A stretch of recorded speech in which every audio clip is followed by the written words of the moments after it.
as fait.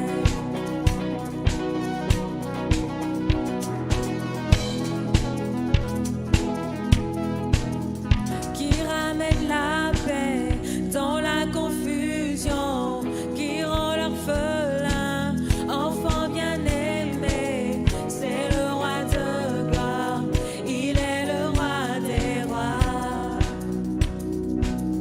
Dans la vérité qui nous émerveille par tant de mystères, c'est le roi de gloire, il est le roi des rois.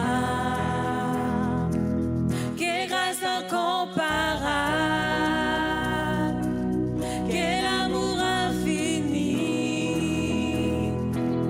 que tu aies pris ma croix, que tu sois mort pour moi. Tu as donné ta vie pour qu'enfin je sois libre. Oh, Jésus, je te chante pour ce que tu as fait.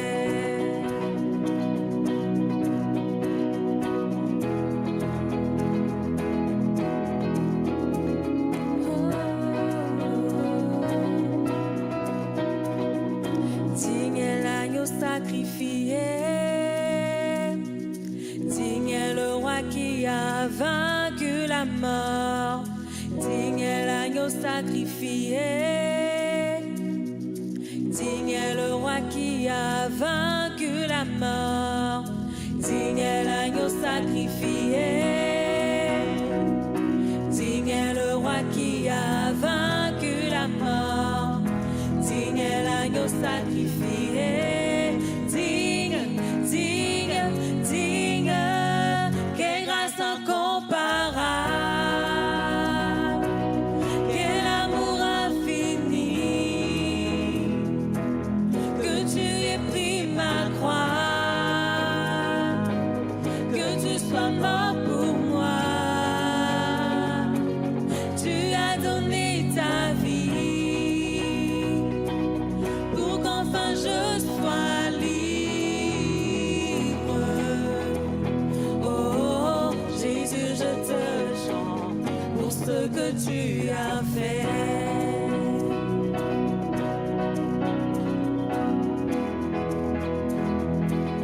Pour ce que tu as fait.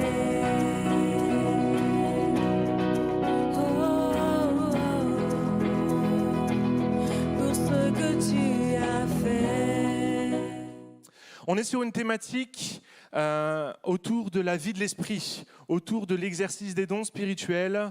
Ça fait 3 dimanches maintenant que Olivier nous accompagne et Rogatien aussi nous a accompagnés dans cette notion de la vie de l'esprit, comment exercer les dons spirituels, quel cadre donner à l'exercice des dons spirituels, à quoi servent les dons spirituels, à quoi sert d'avoir une vie de l'esprit au quotidien. Et aujourd'hui, j'aimerais travailler sur la thématique comment développer la vie de l'esprit. Est-ce que cette thématique vous va? Comment développer la vie de l'esprit? Alors, quand on est prédicateur, on a des automatismes. C'est-à-dire que quand on pose une question, il y a des choses qui viennent très spontanément. Et très spontanément, la première chose qui m'est venue pour apprendre à développer une vie de l'esprit, c'est d'être un chrétien fat.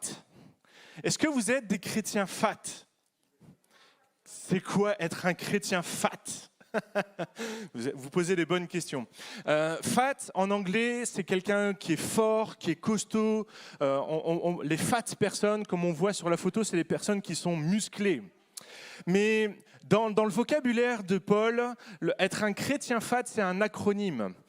Être fat, c'est 3 lettres, 3 mots. Alors, je suis désolé, ça va être de l'anglais, mais ça s'y prête bien. Fidelity, availability et teachability. Est-ce que vous avez tous compris? Je peux passer au point suivant. Je ne suis pas sûr. Hein. Être un chrétien fat, j'aimerais pour ça, alors je vous inviterai à le relire chez vous. On va lire beaucoup de textes, enfin on va lire certains textes aujourd'hui, mais Acte 9 nous parle de l'histoire d'un disciple qui s'appelle Ananias. Et Ananias était un disciple fat. Pour vous remettre le contexte, Ananias, c'est le disciple que Dieu a choisi pour aller prier pour Saul de Tarse, qui est devenu l'apôtre Paul. Pour vous donner un ordre d'idée, c'est un disciple qui a été choisi par Dieu pour aller prier pour un tueur de chrétiens. Donc c'est un chrétien qui a été choisi pour aller voir un tueur de chrétiens. Vous voyez un petit peu le degré de fat qu'il fallait pour Ananias. Mais au travers de ces trois mots, la fidélité. Fidelity, ça veut dire la fidélité. F comme fidélité. Être fidèle, c'est le mot fidèle, ça vient du mot foi, qui veut dire exercer une foi extraordinaire. Ananias, il va recevoir une vision de la part d'un ange. Dieu va lui parler au travers d'une vision, au travers d'une parole, et il va lui dire: tu vas aller prier pour Saul de Tarse. Et Ananias va dire: mais j'ai appris que cet homme-là tuait les chrétiens. J'ai appris de quelle haine il était animé contre les chrétiens. Est-ce qu'on peut attendre ? Je suis encore sur le fat là. Je savais qu'elle était, que c'était quelqu'un de dur. J'ai pas envie d'aller le voir. Et Dieu va lui dire: mais je l'ai choisi pour être mon serviteur. Il faut que tu ailles le voir pour prier pour lui. Et quand vous lisez le texte dans Acte 9, la première chose que Ananias va dire à Saul de Tarse, je rappelle, Saul de Tarse, tueur de chrétiens: je te salue, mon frère. Est-ce qu'on mesure ce que ça représente pour Ananias à ce moment-là, d'être capable sur une simple parole de Dieu d'appeler un tueur de chrétiens mon frère? Je sais pas pour vous, mais je crois que j'aurais eu peut-être un peu de réserve. Je vous dis: bonjour monsieur, je m'appelle Ananias. Dieu m'a parlé cette nuit et il paraît que Dieu vous a parlé également. Alors je dois prier pour vous, est-ce que vous êtes d'accord? Je ne voudrais pas vous perturber, je ne voudrais surtout pas que vous ayez de la haine contre moi, parce que je sais que vous coupez des têtes. Donc je pense qu'on aurait tous été comme ça. Mais Ananias, lui, il va faire preuve de fidélité envers Dieu. Sur la simple parole de Dieu, il va regarder l'apôtre Paul et il va l'appeler tout de suite mon frère. La deuxième chose, c'est être availability, ça veut dire être disponible. Ananias, probablement que la journée qu'il a passée avec l'apôtre Paul, il avait prévu de faire autre chose. Je ne sais pas pour vous, mais quand vous vous couchez le soir, vous savez à peu près ce que vous allez faire le lendemain. Soit aller travailler, peut-être que vous avez prévu d'aller faire des courses. Si c'est un vendredi soir, peut-être que vous avez prévu d'aller au mariage de votre cousin ou de votre cousine. Vous avez prévu d'aller acheter une nouvelle voiture. Vous avez prévu d'aller visiter des maisons, On a tous un emploi du temps comme ça qui est prévu de dimanche en dimanche, enfin de jour en jour. Et Ananias, probablement que le lendemain, il avait prévu des choses. Peut-être qu'il avait prévu d'aller labourer son champ, peut-être qu'il avait prévu d'aller servir au temple, peut-être qu'il avait prévu, il avait un programme, peut-être même qu'il avait prévu d'aller à l'église le lendemain. Et là, Dieu lui parle et lui dit: ok, on va chambouler le programme. Tout ce que tu avais prévu demain, on s'en fout, on met de côté. Là, moi, je veux que tu ailles voir l'apôtre Paul. C'est être disponible, être capable de prendre du temps, de chambouler son emploi du temps pour Dieu, être capable de changer ce qu'il avait prévu pour Dieu. C'est ce qu'Ananias va faire. Il va se rendre disponible. C'est être capable de donner de la disponibilité avec Dieu, même quand on est dans le monde du travail, même quand on est à son bureau et qu'on a beaucoup de tâches, qu'on a une pile de dossiers à compléter. C'est d'être capable, peut-être sur une parole de Dieu, de dire: tiens, dis simplement à ta collègue de travail: je t'aime. Ou dis-lui simplement: écoute, j'apprécie travailler avec toi. C'est d'être capable sur une parole de Dieu, peut-être juste d'arrêter 2 minutes son travail et d'encourager son collègue. C'est d'être capable peut-être aussi un matin où on avait prévu d'aller passer une journée faire du shopping, peut-être de mettre ça entre parenthèses sur une parole de Dieu, sur une vision de Dieu, d'être capable de chambouler son programme simplement pour aller apporter la bonne nouvelle de l'évangile à quelqu'un qui en a besoin parce que Dieu nous le demande. Être un chrétien disponible. Et enfin, être un chrétien teachability, c'est être enseignable. Un chrétien enseignable, c'est quelqu'un qui cherche constamment toute sa vie à apprendre. L'apôtre Paul, pour tous ceux qui sont là pour les premières fois, qui découvrent un peu l'évangile, l'apôtre Paul, c'est celui qui a écrit la majeure partie du Nouveau Testament. Aujourd'hui, nos églises, le fonctionnement de nos églises sont fondés sur l'enseignement de l'apôtre Paul, qui a envoyé des courriers successifs à différentes églises. Donc l'apôtre Paul, ce n'était pas un petit bonhomme, c'est quelqu'un de très fort sur lequel les églises se sont bâties, qui a implanté beaucoup d'églises. Et l'apôtre Paul, alors qu'il est en captivité, il est à la fin de sa vie, il est dans les derniers instants de sa vie, il va demander une chose à Timothée. Il va dire « Apporte-moi les rouleaux. J'ai besoin d'apprendre encore. » L'apôtre Paul qui avait écrit les lettres, il avait déjà accompli toutes ces lettres, il les avait rédigées. La deuxième épître à Timothée, c'est l'une des dernières qu'il a rédigées. Et dans cette lettre, il va dire « Apporte-moi les rouleaux pour que j'apprenne encore. » Il y a un profond désir de la part de l'apôtre Paul d'être enseigné, d'apprendre. Mais être enseigné, apprendre, ce n'est pas suffisant. Vous savez, on peut lire la Bible tous les jours, on peut lire des livres de théologie, de bibliologie, on peut apprendre les Écritures, on peut apprendre des versets, on peut apprendre tout ça par cœur. Mais être enseignable, ce n'est pas simplement apprendre, c'est aussi savoir changer, être transformé par rapport aux enseignements. On va le voir aussi un petit peu plus tard, mais les disciples, alors qu'ils n'arrivent pas à faire quelque chose, Jésus va les enseigner, va leur dire « Voilà comment vous devez faire. Vous devez jeûner et prier pour chasser ce type de démons. » Et les disciples, plus tard, ils vont finir par réussir à chasser les démons en s'appuyant sur l'enseignement de Jésus. Ils ont été capables de changer leur façon de fonctionner, changer leur intellect en fonction de ce que Jésus avait enseigné. Et enfin, c'est la mise en pratique. Être enseignable, ce n'est pas juste apprendre et être capable de changer un petit peu, mais c'est être capable de mettre en pratique. Il ne faut jamais s'arrêter juste à apprendre. Tout ce que vous recevez, tous les enseignements que vous recevez à la pépinière, toutes les paroles que l'on vous donne, que l'on vous transmet, n'ont pas vocation à rester en vous. Elles ont vocation à transiter. Votre corps, ce que vous entendez, ce que vous recevez, ce que vous méditez, c'est un lieu de passage. Ça rentre, je transforme, je change et ensuite, je dois communiquer. Et c'est ça, être un chrétien fat. Ça, c'était le réflexe du pasteur. Comment développer une vie de l'esprit? Si vous voulez développer une vie de l'esprit, soyez des chrétiens fat.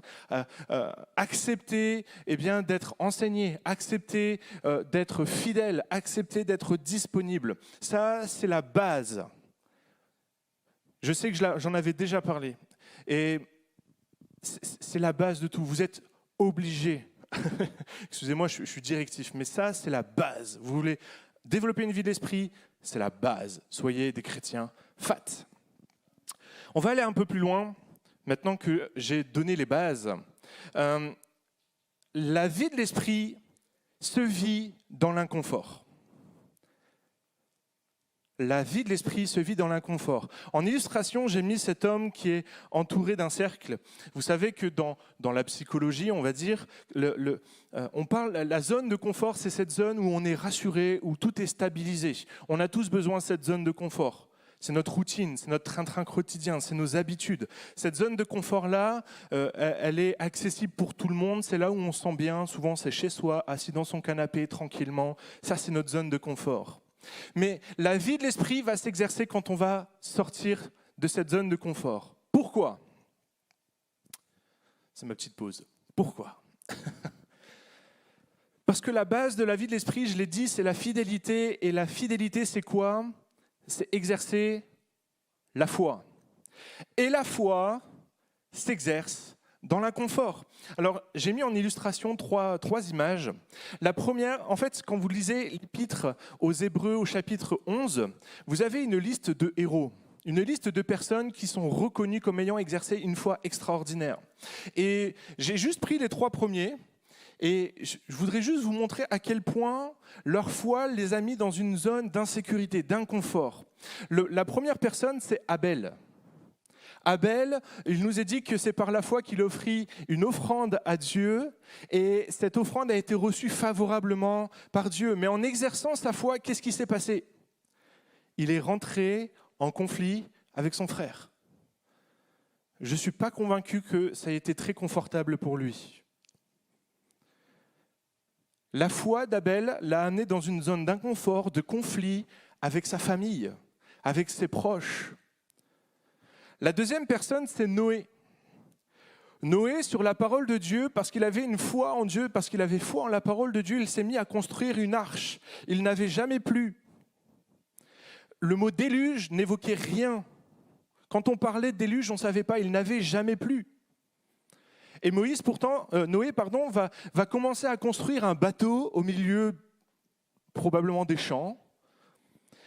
Et qu'est-ce que ça va amener pour lui ? Ça va l'amener dans une insécurité, dans un inconfort avec ses contemporains, avec les personnes de son entourage. Il va être moqué. On va le pointer du doigt comme étant un fou.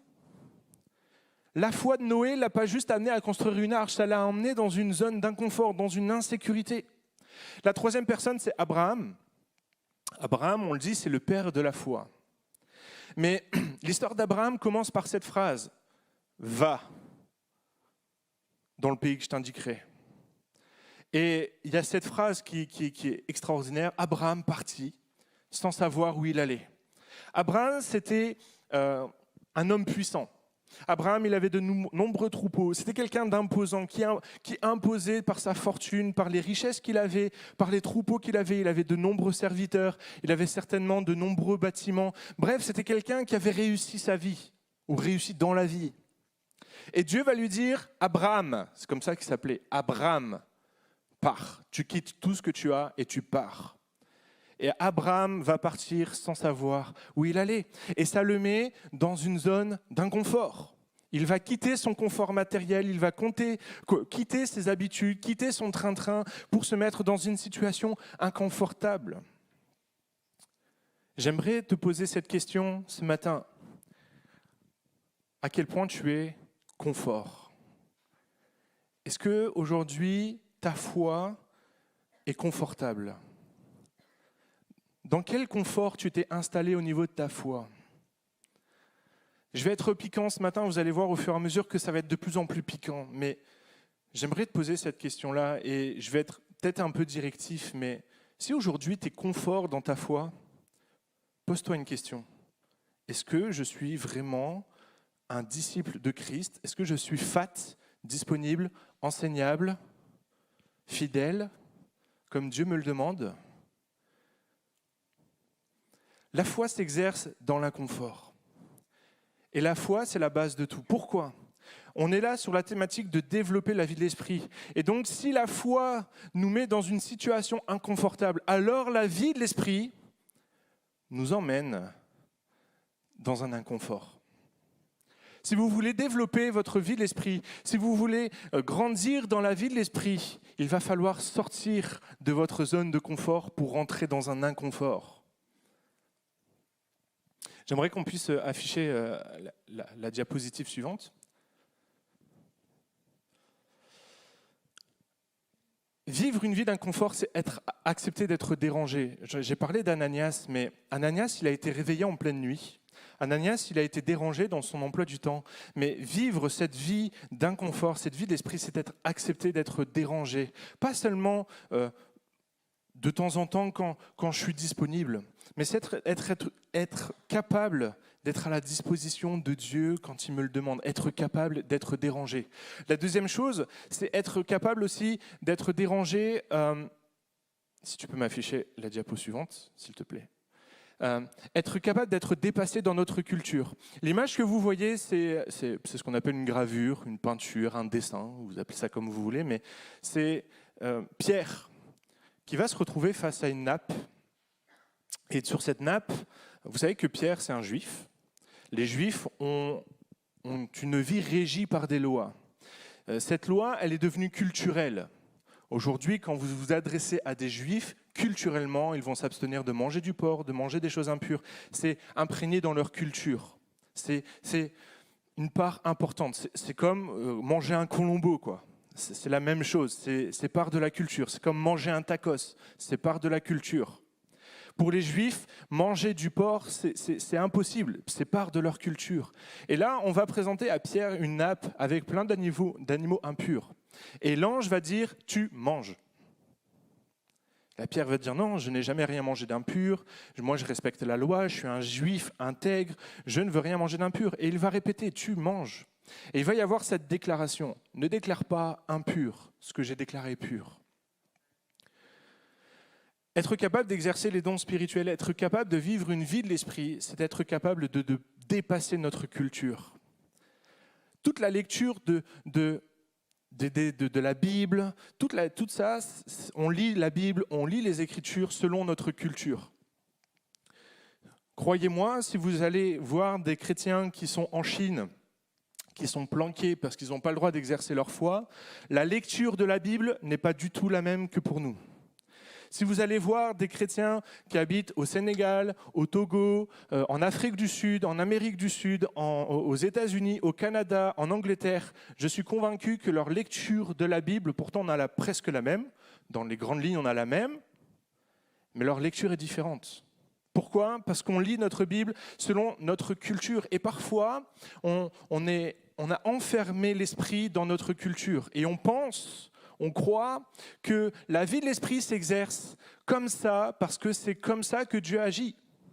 Mais je crois qu'il faut parfois être capable de remettre en question sa culture, de réinterroger la pratique pour savoir, est-ce que c'est vraiment ça la vie de l'esprit ?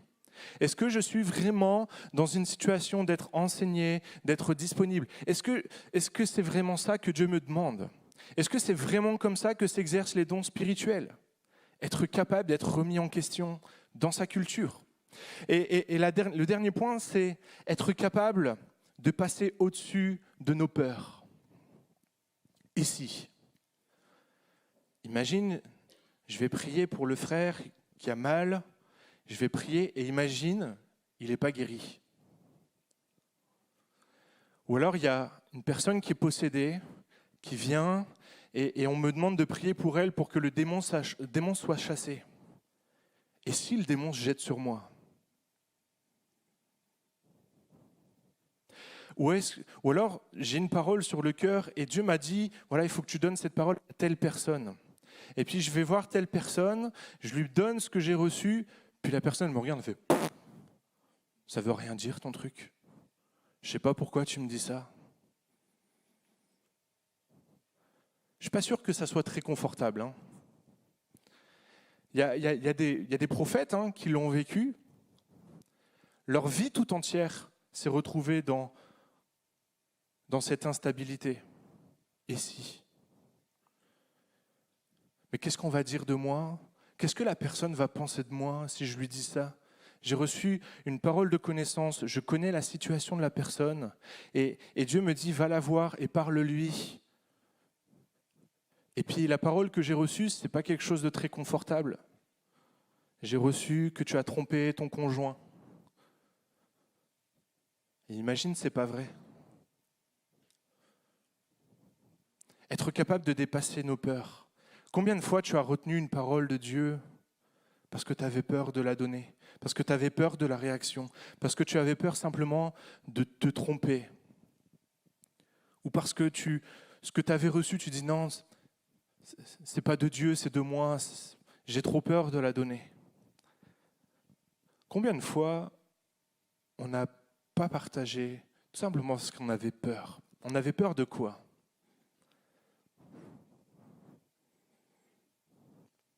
Peur de l'échec.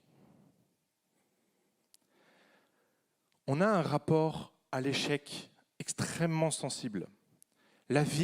Vivre l'échec dans la vie de l'esprit.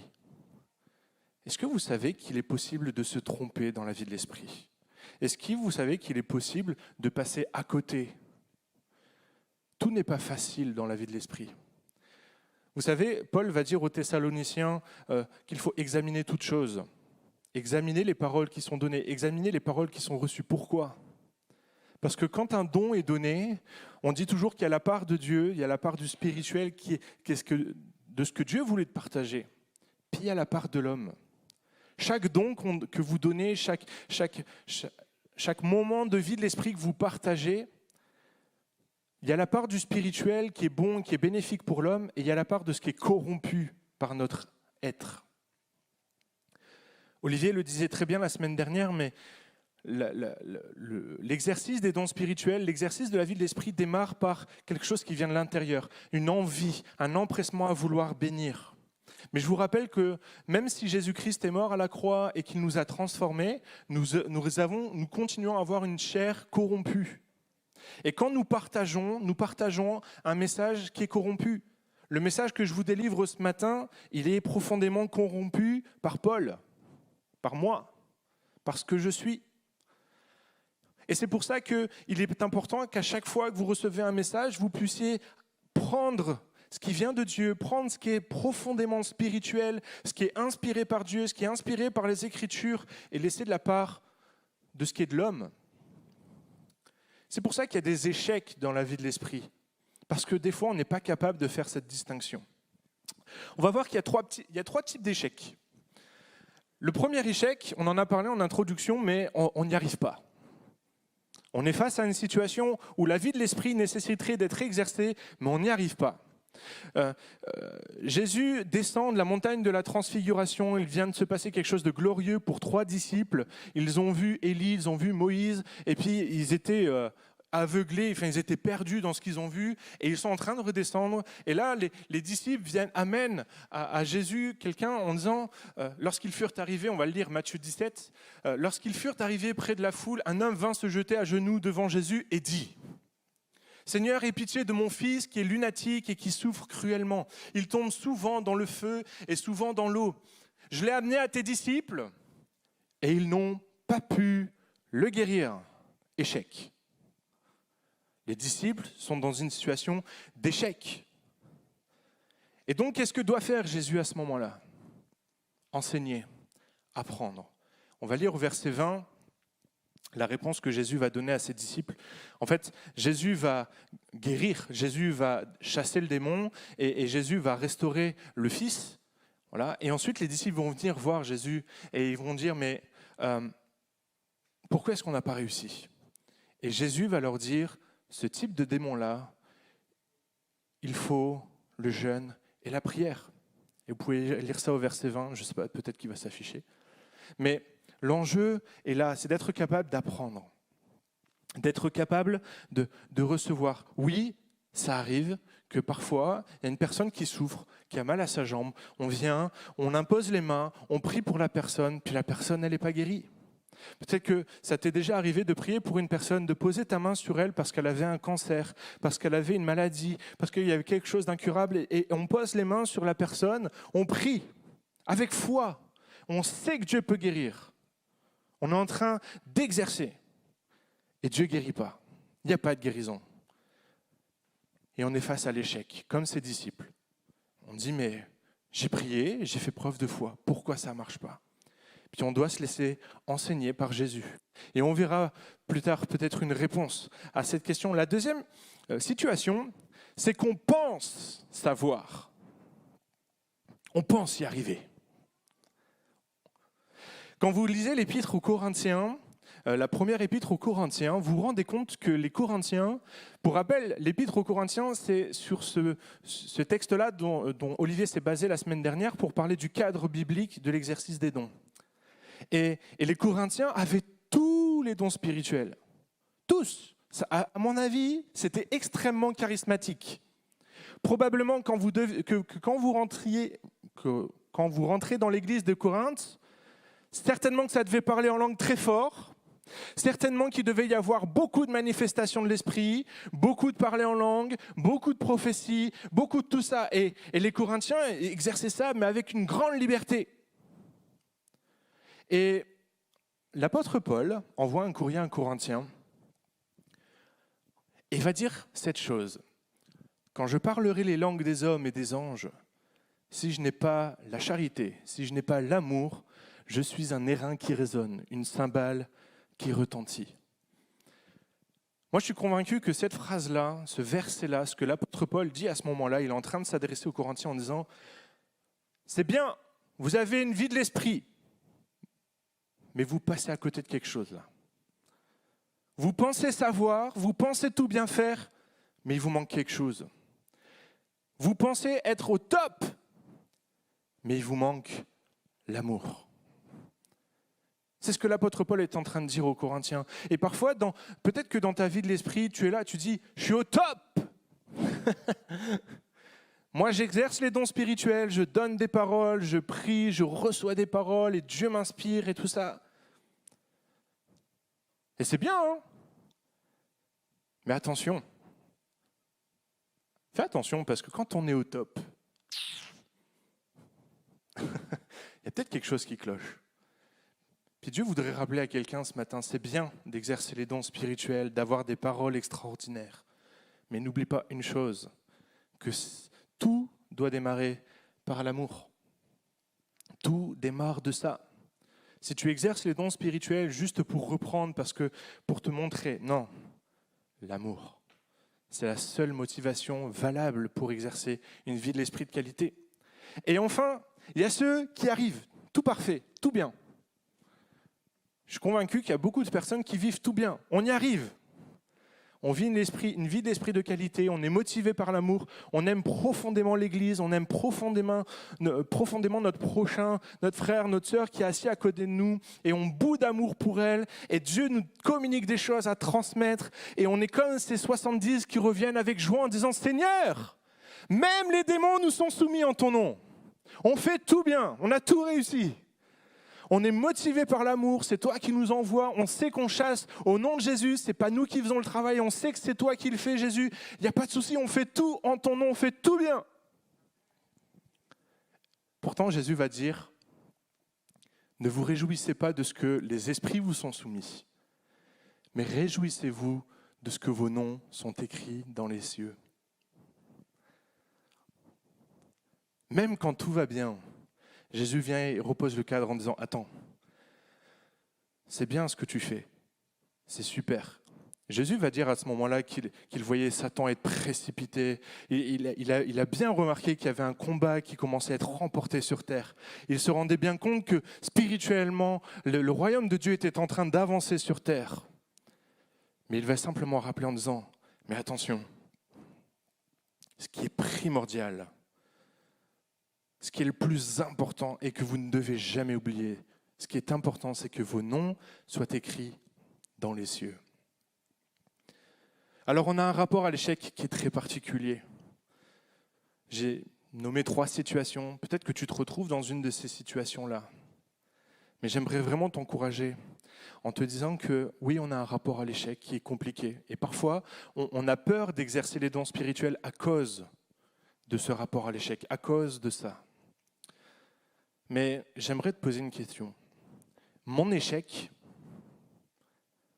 est-il l'échec de Dieu? Mon échec est-il l'échec de Dieu? La gravure que vous voyez, c'est l'apôtre Paul qui est en train d'écrire une lettre. Il est en prison avant de souffrir le martyre et d'être mis à mort à cause de sa foi. Et il est à Rome, en prison.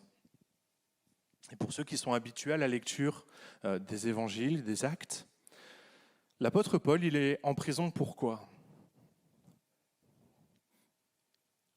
Il avait reçu de la part de Dieu cette envie, ce désir d'aller parler à César, à Néron, et d'aller l'évangéliser, d'aller témoigner de ce que Jésus-Christ faisait. Et donc, il va entreprendre un voyage à Rome. Et au cours de son voyage, il va être averti. Il y a un prophète, Agabus, qui va lui donner... il va faire un mime, Agabus. Il va prendre la ceinture de Paul, il va s'attacher, et puis il va dire à Paul, voilà, la personne à qui appartient cette ceinture, eh bien, elle va se retrouver comme ça à Rome. Donc l'apôtre Paul, il sait ce qui va se passer, il sait qu'il va être en prison. Mais il y va quand même. Lui, il a le profond désir de parler à César. Il y va, et comme Dieu l'avait annoncé, comme Dieu l'avait averti, il va se retrouver en prison. Non seulement il n'aura même pas pu parler à César, mais en plus, il va terminer sa vie en prison. Alors, je vous pose la question, c'est un échec ou pas?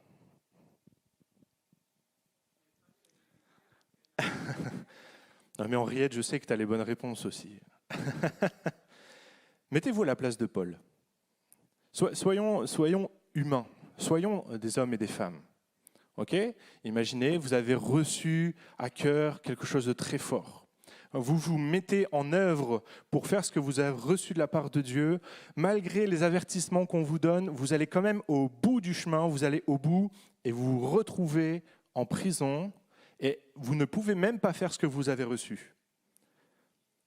Vous le vivez comment ? Avec toute l'honnêteté. On enlève un peu le discours religieux. En toute honnêteté, vous le vivez comment ? C'est un échec. On est d'accord. Pourtant, l'apôtre Paul, dans ce temps de prison, va écrire l'épître aux Éphésiens, l'épître aux Colossiens, la deuxième épître à Timothée.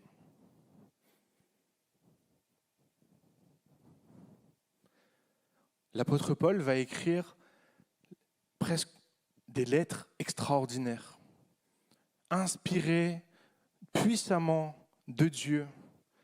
L'épître aux Éphésiens, combien de fois vous le citez dans une année ? 2 Timothée, combien de pasteurs sert l'épître à 2 Timothée comme un encouragement à leur ministère ? Colossiens, combien de personnes aujourd'hui le relisent et le repassent ? Oui, c'était un échec pour Paul, mais ce n'était pas l'échec de Dieu. Ce n'était pas l'échec de Dieu. Je voulais simplement vous partager ça, la vie de Paul. Quand on regarde la vie de Paul, on pense que Paul, c'était extraordinaire, toute sa vie était extraordinaire. Mais l'apôtre Paul termine avec un échec cuisant à ses yeux, mais pourtant tellement bénissant. J'aimerais qu'on puisse afficher la diapo suivante. Où est ma responsabilité ? Quelle est ma responsabilité en tant que chrétien ? Et c'est ça tout le fond du problème, toute la question quand je suis face à l'échec. Quelle est ma responsabilité de chrétien ? Alors que Pierre et Jean sont en train de monter au temple, la Pentecôte vient tout juste de se passer. Tout juste, on est acte 3, c'est juste après la Pentecôte. Les disciples sont pleins de feu. Pierre vient de prêcher l'évangile à des milliers de personnes passent par les eaux du baptême. Là, je vous prie de croire que le feu était là. Hein. Et Pierre et Jean sont en train de monter au temple, certainement pour louer, pour adorer, et ils vont croiser quelqu'un qui fait l'aumône. Et Pierre et Jean vont dire à cette personne, « Moi, j'ai pas d'or, moi, j'ai pas d'argent. Ma seule responsabilité de chrétien, ma seule responsabilité de disciple fat de Christ, c'est de te donner ce que j'ai. Ce que j'ai, je te le donne. Lève-toi et marche. » Notre seule responsabilité de chrétien, c'est pas que les gens soient guéris, c'est pas de chasser les démons. Notre responsabilité de chrétien, c'est pas de faire des miracles, c'est pas de faire des prodiges, c'est pas notre responsabilité. Notre responsabilité de chrétien, c'est de transmettre ce que l'on a reçu de Dieu. Jésus va transmettre ce message à ses disciples, il va dire « Allez par le monde, prêchez la bonne nouvelle ». C'est ça notre responsabilité. Notre responsabilité, c'est simplement de dire à une personne qui est malade, Dieu peut te guérir et Dieu veut te guérir. C'est de regarder une personne, voilà, mais ce n'est pas ma responsabilité qu'il soit guéri, ce n'est pas ma responsabilité qu'un miracle se produise. Ma responsabilité, c'est de donner. Bien sûr qu'il y a des miracles qui accompagnent sa prédication. Et ce que Jésus va dire, voici les miracles qui accompagneront la prédication. Mais on n'est pas appelé à faire des miracles, on est appelé à prêcher l'évangile, à transmettre ce qu'on a reçu. C'est ça notre responsabilité et c'est notre seule responsabilité. Si vous priez pour un malade et que le malade n'est pas guéri, vous n'êtes pas responsable. C'est le problème de Dieu. Vous devez transmettre le message. Il y a une question de foi à exercer à ce moment-là. La guérison, ça passe par un chemin de foi. Et parfois, ça nécessite que la personne qui prie ait la foi, mais parfois, c'est aussi un moyen pour la personne pour qui on prie d'exercer sa foi. Je vous rappelle que Jésus, il a guéri des dizaines de lépreux. Puis il n'y en avait pas beaucoup au pied de la croix. Il n'y en a pas beaucoup qui sont revenus. Notre responsabilité, ce n'est pas juste de guérir, notre responsabilité, c'est d'annoncer l'évangile. J'aimerais qu'on puisse afficher la diapo suivante. Derrière l'échec se cache un succès. Oui, peut-être que tu as la sensation d'avoir vécu un échec. Tu as prié pour la personne, elle n'est pas guérie, c'est un échec. Sur Windows XP, il y avait ce message de temps en temps qui apparaît. Alors, je ne sais pas si c'est vrai, je ne sais pas si c'est faux, mais c'est quelque chose qui me fait beaucoup rire.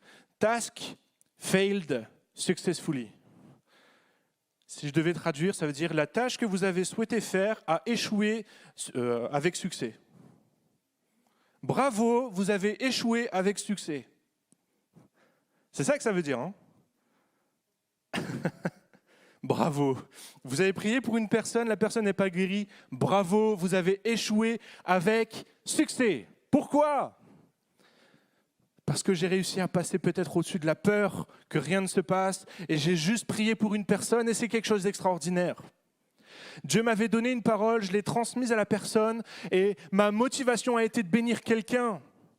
Oui, peut-être que c'est un échec, mais c'est un échec qui profondément a transformé, a changé quelque chose en toi. Tout le désir que tu avais, c'était de bénir. Et c'est un succès. Quand un chrétien se lève et dit « moi, je veux bénir quelqu'un », c'est un succès. Tu es rentré dans un projet, tu es rentré sur une parole de Dieu, sur un projet, quelque chose d'énorme. Puis ça n'a pas marché. Mais qu'est-ce que tu as appris ?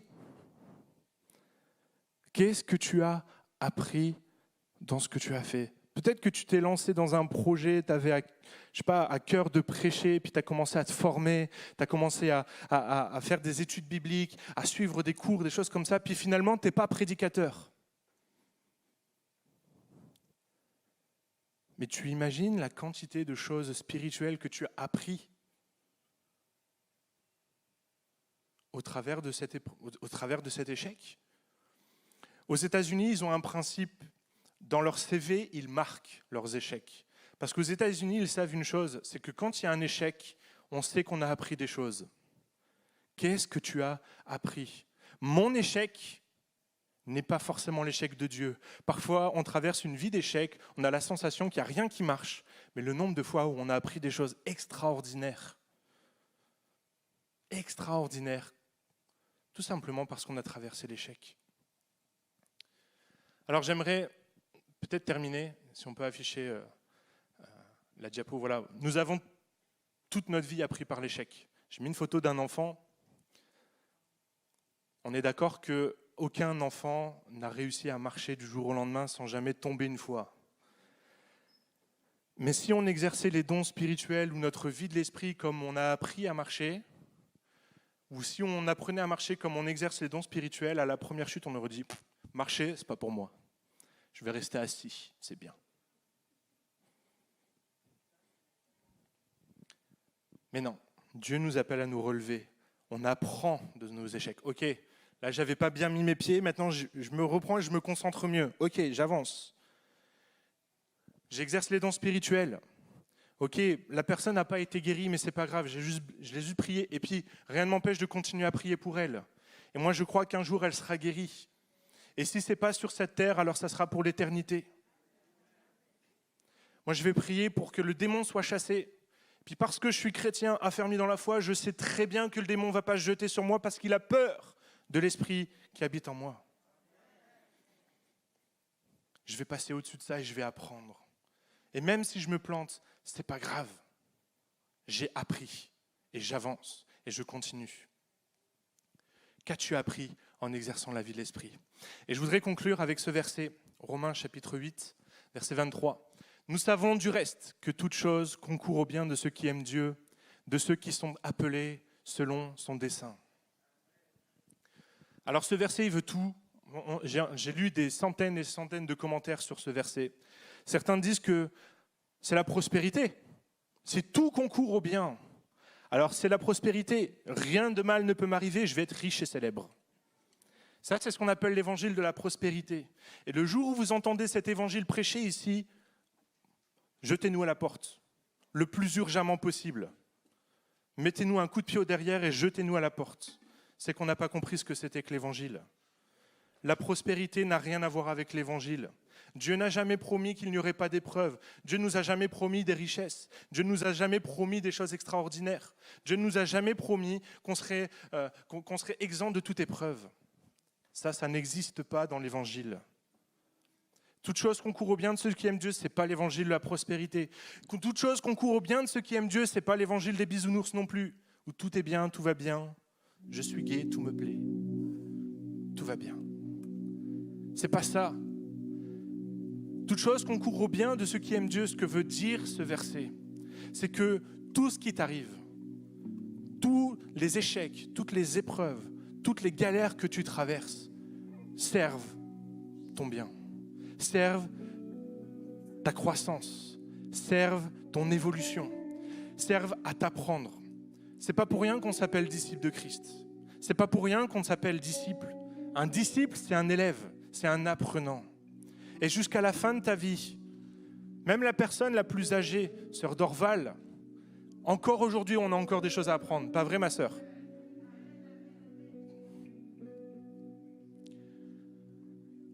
On doit apprendre jusqu'à la fin de notre vie. Nous sommes des apprenants. Alors on s'encourage. Je voudrais vraiment qu'on puisse s'encourager. On va vivre un temps de louange, d'adoration. Je sais que on peut être frileux de temps en temps. Alors on va se rappeler les règles. On respecte le cadre. Si vous avez une parole à apporter, vous attendez simplement que le lead vous donne l'autorisation. Vous dites, ok, que celui qui a reçu une parole pour l'assemblée puisse la donner maintenant. Est-ce qu'on est d'accord pour faire ça? Dans nos louanges, on va s'encourager mutuellement, mais courtement. Et courtement, c'est 1-2 phrases, maximum. Ok? Mais j'aimerais vraiment que pendant ce temps de louange, vous puissiez être extrêmement intentionnel.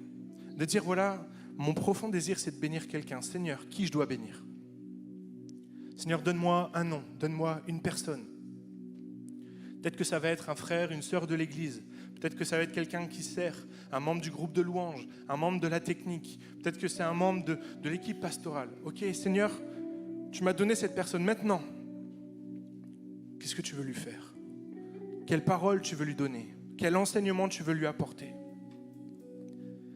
Seigneur, je veux sortir de ma zone de confort. Je veux me mettre en insécurité. Oh, peut-être que ça va me demander d'aller voir quelqu'un qui a probablement plus d'années d'expérience de moi dans l'église. C'est pas grave.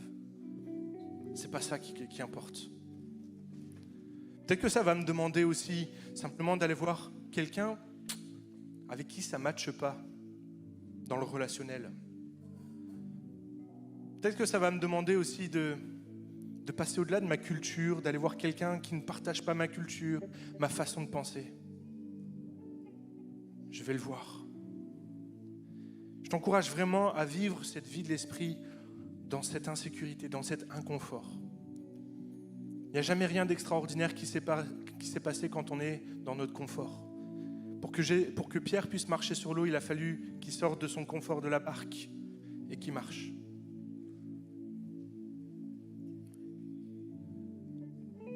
Et même s'il y a un échec derrière, toute chose concourt au bien de ceux qui aiment Dieu. Tu vas apprendre quelque chose. Tu vas évoluer. Tu vas avoir appris à passer au-dessus de ta peur. Père éternel, je te prie que dans ce temps de louange, dans ce temps d'adoration, eh bien, on puisse se saisir de ces promesses, qu'on puisse se saisir de ce que tu nous enseignes dans les Écritures. Père éternel, je te prie, Seigneur, de nous utiliser pour ton œuvre. Je te prie, Seigneur mon Dieu, de nous faire grandir. Oui, ça va passer par des échecs, mais on te fait confiance. Et on croit que toute chose concourt au bien de ceux qui aiment Dieu. Père éternel, je te prie pour ce temps de louange, que l'Esprit de Dieu puisse passer dans les rangs pour un renouvellement de l'esprit. Seigneur mon Dieu, on se met à ta disposition. Sers-toi de nous. À toi la gloire, Jésus.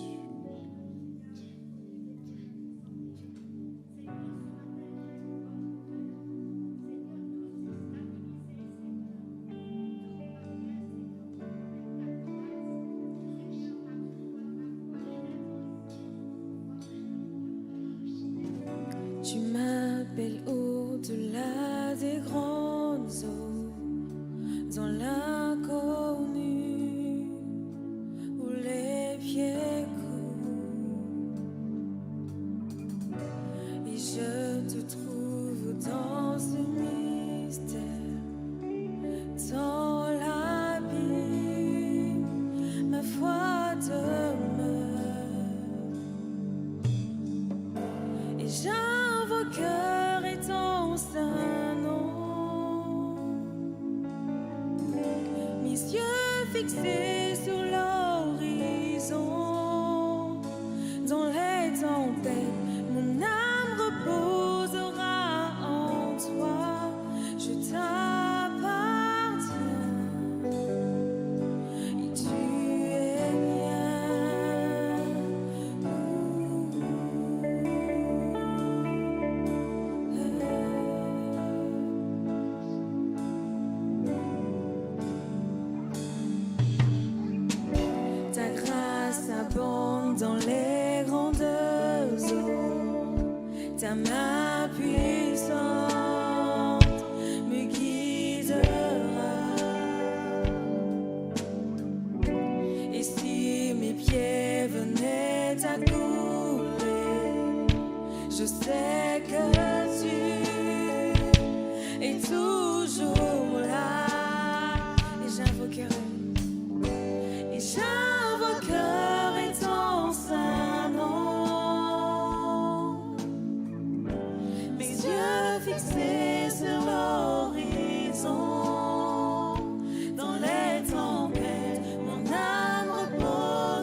les yeux fixés sur l'horizon.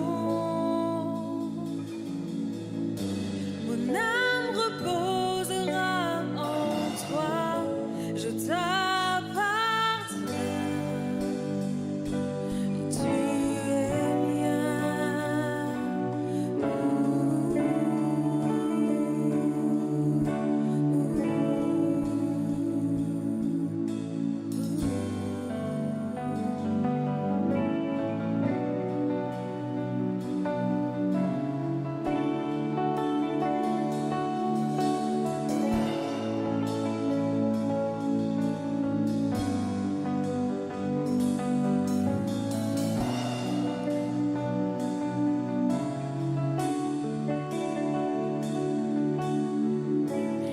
Mais Seigneur, dans cette même lancée, nous voulons dire que c'est toi qui traces le chemin.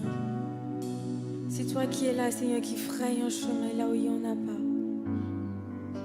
Alléluia. Merci, Seigneur. Amen, Seigneur. Seigneur, tu es celui qui trace le chemin. Seigneur, tu es celui qui fraye le chemin. Et c'est ce que nous voulons dire en ce matin. Tu es là, Seigneur. Tu es présent parmi nous, Seigneur. Et tu traces un chemin.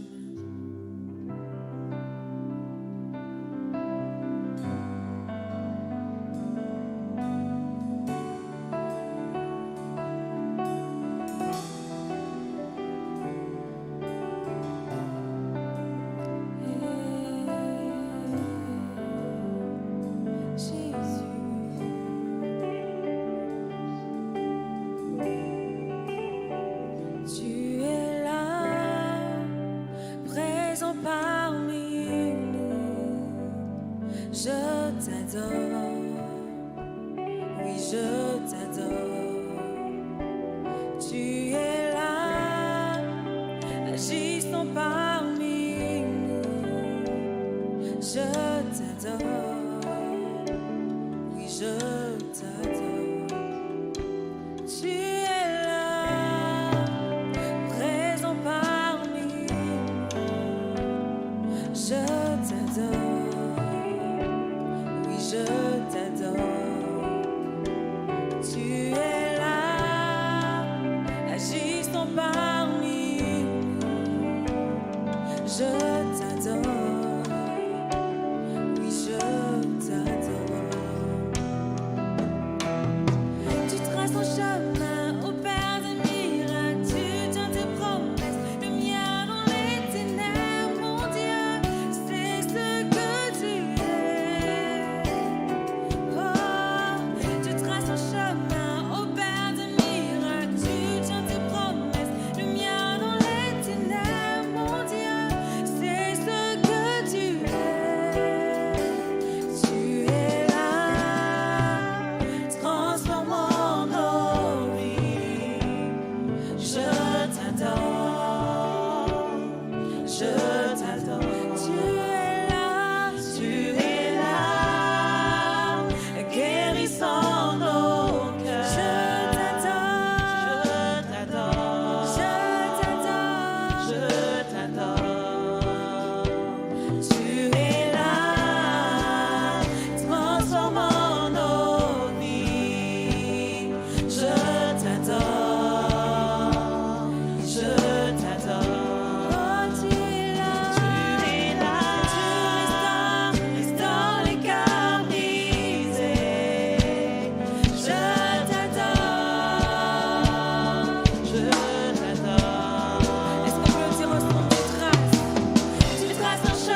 joie quand le soleil m'inonde sur les monts où ta présence abonde. Jésus, je te suivrai. Dans la peine, quand mon âme sombre, dans la vallée du deuil et de l'ombre, Jésus, je te suivrai. Car tu es mort pour moi.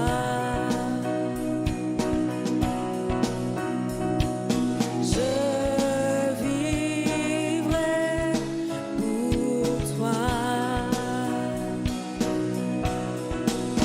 Tu t'es offert sans rien garder.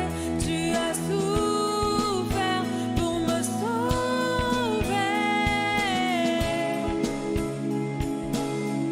Jésus, je te suivrai. Je t'aimerai plus que la vie, te servirai malgré le prix. Oh. Jésus, je te suivrai.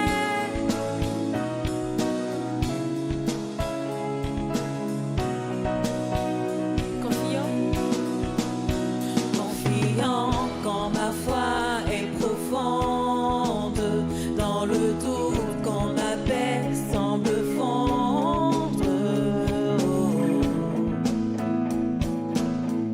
Jésus, je te suivrai. Car tu es mort pour moi. Je vivrai pour toi. Je vivrai pour toi. Tu t'es offert sans rien garder. Tu as souffert pour me sauver.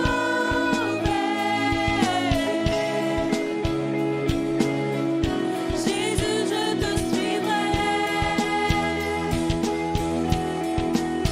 Je t'aimerai plus que la vie, te servirai malgré le prix.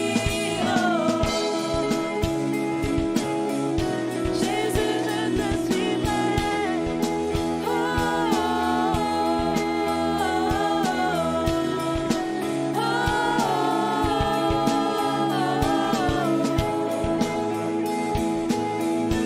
Jésus, je te suivrai.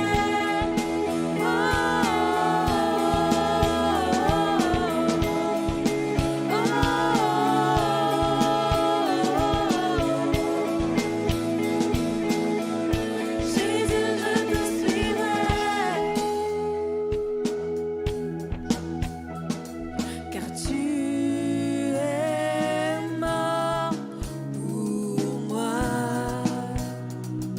Je vivrai pour toi. Je vivrai pour toi. Tu es mort pour moi. Car tu es mort pour moi.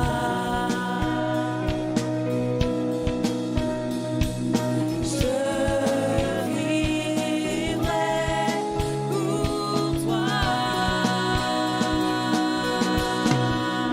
Tu t'es offert sans rien garder. Tu as souffert